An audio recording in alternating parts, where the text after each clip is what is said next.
కాశీ త్రిశూలం మీద ఉంది. 3 ఖండాల్లో కాశీ ఉంది. కేదార ఖండం, విశ్వేశ్వర ఖండం, ఓంకార ఖండం. మనం ఇప్పుడు ఉన్నది కేదార ఖండం. కేదార ఖండంలో భైరవ యాతన లేదు. శివ కేదార కేదార కేదారేశ్వరి మోక్ష లక్ష్మీ పురద్వార కపాటోద్పాటన ధ్వని. కేదార ఖండంలో ఉన్న వాళ్ళకి మోక్ష ద్వారం తీసింది. ఇంకా 2 ఖండాల్లో కాలభైరవుడు ఉన్నాడు. కాలభైరవుడు చేస్తాడు, మంచి చేసేవా చెడ్డ చేసేవా అది చూస్తాడు. మంచి చేసినా చెడ్డ పునర్జన్మ ఇయ్యాలా లేదా అని. అందుకని కాలభైరవుడు మనకి కోతవాళ్ళని కోతవాళ్ళు కాశీలో. అందుకని కాశ్యాం వాస, కాశీలో వాసం, గంగా స్నానం, శివ పూజనం, సత్సంగంతో ముక్తి మార్గం. ఈ సత్సంగం అన్నది మన సత్సంగ రూపం శ్రీ చాంబే షణ్ముఖం గారు, జాగంటి కోటేశ్వరరావు గారు, రామచంద్రమూర్తి గారు, ఇలాంటి వాళ్ళు వచ్చి కాశీలో అందరితో సత్సంగం చేయించి గంగా జమున కనపడుతుంది, సరస్వతి కనపడుతుంది. ఆ సరస్వతి రూపంలో వీళ్ళందరి సరస్వతి మిత్రులు వచ్చి కాశీలో మనందరికీ సరస్వతి విధిస్తున్నారు. మనం గంగా జమున సరస్వతి 3 దాంట్లో స్నానం చేస్తున్నాం. దానివల్ల ముక్తి మనకి దొరుకుతుంది. అందుకనే 3 ఖండాలు కాశీలో ఇది మినీ ఆంధ్రప్రదేశ్ అయిపోయింది. ఆంధ్ర వాళ్ళందరూ వచ్చి 9 రోజులు ఉంటారు. 9 రోజులు 9 రాత్రులు. రోజులంటే 9 రాత్రులు ఉండాలి. 9 రాత్రులు ఎలా గర్భంలో ఉంటాం, మన తల్లి గర్భంలో ఎలా ఉంటామో అలా 9 రాత్రులు చేయాలి. లేకపోతే చేయలేని వాళ్ళు 9 నెలలు చేస్తారు. 9 నెలలు 9 ఏళ్ళు చేస్తారు. అవి చేయలేని వాళ్ళు పూర్తి ఇక్కడ కాశీలోనే వాసం చేస్తున్నారు. ఇప్పుడు మన ఆంధ్ర వాళ్ళు అందరికంటే ఎక్కువ. ముందర బెంగాలీ వాళ్ళు ఇక్కడ ఉండేవాళ్ళు. వాళ్ళు ఏం చేసేవాళ్ళు, తల్లి తండ్రిని ఉద్యోగాలు చేసి తల్లి తండ్రిని కాశీవాసం చేసేవారు. వాళ్ళు కాశీవాసం ఇల్లు కొని ఇచ్చేసి నెల 1000 ఇచ్చేస్తారు. దాంట్లోనే వాళ్ళ జీవితం కలిపేవారు. ఇప్పుడేంటి మన తెలుగు వాళ్ళందరూ పిల్లలు ఉత్తరోత్తర విద్య చేసి అందరూ ఫారెన్కి వెళ్ళి తల్లి తండ్రి లాంటి శ్రవణ్ కుమార్ అన్నది ఏమిటి, తల్లి తండ్రికి సేవ చేసి వాళ్ళే శ్రవణ్ కుమార్ లాంటి పుత్రులు. అలాంటి పుత్రుల్లో ఈయన మా రామచంద్రమూర్తి గారు తల్లి తండ్రి సేవ చేసి చూడండి, అందరికీ సేవ చేస్తున్నాం, అందరినీ భక్తి మార్గంలో తెస్తున్నాం. దీనికంటే పెద్దది ఇంకేం లేదు. భక్తి మార్గం 3వది కావాల్సింది. అందరూ మన తెలుగు వాళ్ళు ఇప్పుడు ఏమైంది, అందరూ తల్లి తండ్రికి శ్రవణ్ కుమార్ లాగా, అంటే శ్రవణ్ కుమార్ అంటే ముందర తీసుకుని వెళ్ళి చేశాడు. ఇప్పుడు తీసుకుని వెళ్ళట్లేదు. ధన రూపంగా ఆయన కాశీలో వెళ్ళి కొనిచ్చి అమ్మ నాన్న ఉండండి, కాశీలో వాసం చేయండి, సత్సంగం చేయండి, దాంతో మీకు ముక్తి దొరుకుతుంది. ఆ ముక్తి దొరికితే మేము శ్రవణ్ కుమార్ లాంటి పుత్రులుగా అవుతాం. ఈ కాలంలో పిల్లలు తల్లి తండ్రి సేవ చేస్తారంటే పూర్వజన్మ సుఖతో ఉంటేనే అవుతుంది. మనం మామిడి పండు చెట్టు వేస్తే మామిడి పండే అవుతుంది. అలాగే మనం కూడా అలా తల్లి తండ్రికి సేవ చేస్తే అలాగే పిల్లలు కూడా సేవ చేస్తారు. దాంట్లో సంశయం లేదు. మన ఇలాంటి వాళ్ళందరూ వచ్చి కాశీలో ఇన్ని శివలింగాలు స్థాపన చేస్తున్నారు, పూజలు చేస్తున్నారు. 10 రెట్లు ఫలితం ఇంకెక్కడా లేదు. కాశీలోనే 10 రెట్లు ఫలితం. ఓ బ్రాహ్మణుడు పెడితే 10 మందికి పెట్టినట్టు. ఇంకా చూడండి, ఇక్కడ ఏమిటి, శివుడు రామతారక మంత్రం ఇస్తాడండి. ఏ మంత్రం ఇడు? రామతారక మంత్రం.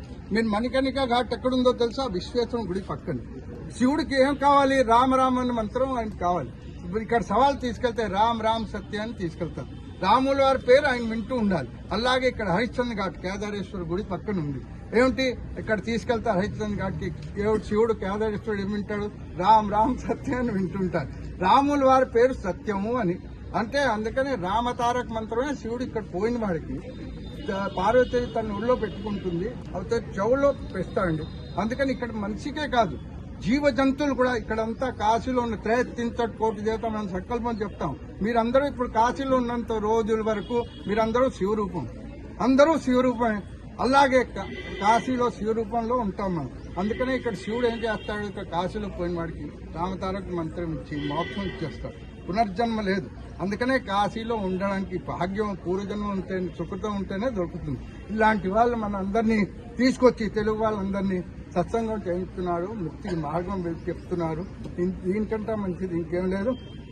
ఇంకా ఉత్తర వాహిని గంగా, ఉత్తర వాహిన్యాం భాగీరథి పశ్చిమీ తీరం. ఇక్కడ చూడండి, ఆనందమైన మహాశ్మశానం. ఇక్కడ శివుడు ఏం చేస్తాడు, రాత్రి 12ంటికి వెళ్ళి శ్మశానంలో వెళ్ళి భూత ప్రేతాలతో ఆడుకుంటాడండి.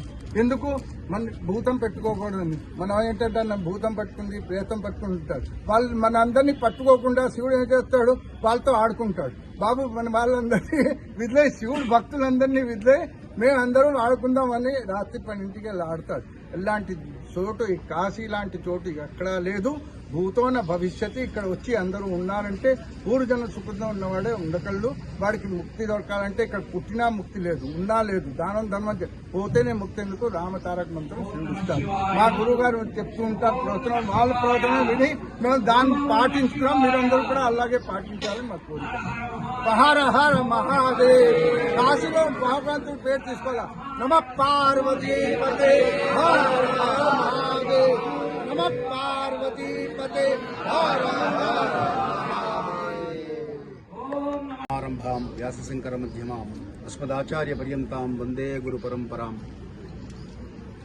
శివాయ విష్ణు రూపాయ అనేటువంటి కార్యక్రమానికి ఇవాళ వీరందరి మహనీయుల రాకతో సంపూర్ణత సిద్ధించింది అనడంలో ఏమాత్రం సందేహం లేదు. జగద్గురువులు శృంగేరి పీఠాధీశ్వరుల తరఫున శృంగేరి మఠం నుంచి ప్రబంధకులు వారు ఇక్కడ మెహమూర్గంజ్లో శృంగేరి పీఠం వారి ఆధ్వర్యంలోనే నడుస్తూ ఉంటుంది. కాబట్టి గురువుల ఆశీస్సులు మనకి లభించాయి. ఆ తర్వాత కాశీలో ఉంటూ సమస్త విశ్వంలో ఉన్నటువంటి వారందరి చింతలను బాపేటువంటి చింతామణి గణపతి దేవాలయ వ్యవస్థాపక నిర్వాహకులు వీరు. కాబట్టి ఆ గణపతి ఆశీస్సులు కూడా మనకి లభించాయి. అది కూడా గణపతి హోమం జరుగుతున్న సమయంలో వారు రావడం సాక్షాత్తు గురువులు దైవము నడిచి వచ్చినట్టుగా భావిస్తూ వారిద్దరికీ కూడా ధన్యవాద కుసుమాంజలుడు సమర్పిస్తున్నాను. అలాగే మన ఈ ముముక్షు భవన్ కార్యదర్శి శ్రీ కాబ్రా గారు, వారి యొక్క సహాయ సహకారాలతోనే మనం ఈ కార్యక్రమాలన్నీ చేసుకోగలుగుతున్నాం. వారికి కూడా कृतज्ञतांजलि आविष्करिస్తున్నాను. धन्यवाद समर्पण कर रहा हूँ आपको भी. सबके तरफ से हमारे सब जितने भी संध्या वंदन और सनातन धर्म भारती के सदस्य है, केशीदास ट्रस्ट में 2 अंग है. एक सामाजिक सर्विस सेवा करती है और दूसरे आध्यात्मिक सेवा करती है.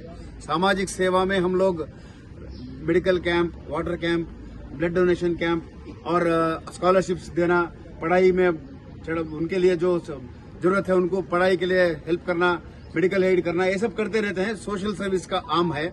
और स्पिरिचुअल सर्विस विंग में हमारे सब लोग अभी यहाँ पे सब लोग जितने भी भक्ति श्रद्धालु से आए हैं, इन सबके तरफ से मैं आपको भी धन्यवाद दे रहा हूँ. और మీ ఇద్దరికి కూడా హృదయపూర్వక సాంజలిబద్ధ ప్రణామాలు చెప్తున్నాను. ఇప్పుడే నాకు చాలా ఆ విషయం ఇప్పుడే తెలిసింది నాకు. ధన్యులు మీ నాన్నగారు తల్లిదండ్రులు చేసిన आध्यात्मिक और समाज सेवा का अद्भुत संगम है आपका. आपकी सेवा जो है. ధన్యవాదాలు.